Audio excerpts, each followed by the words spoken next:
I walked into my fiancé's family wedding and found a custom-made nameplate on his mother's lapel, a tiny sign that read MRS in small letters.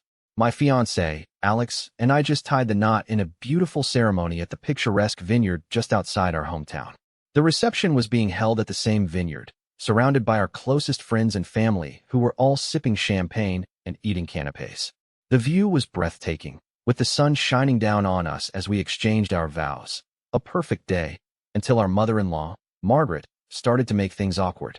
We had tried to keep things low-key with the family dynamics going into the wedding, but it was clear that Margaret was not going to make that easy for us. She had always been a bit overbearing, always inserting her opinions and thoughts where they weren't welcome, but we had been hoping that on our special day, she would let us breathe.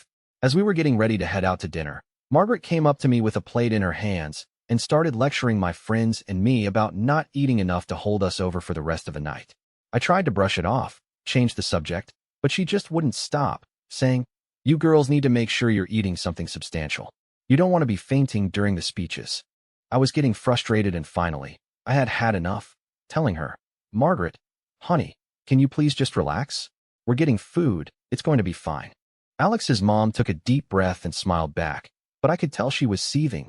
Her face was red and her eyes were flashing with annoyance. Just then, Alex's sister jumped in and started laughing, distracting Margaret with a story, taking the attention away from me.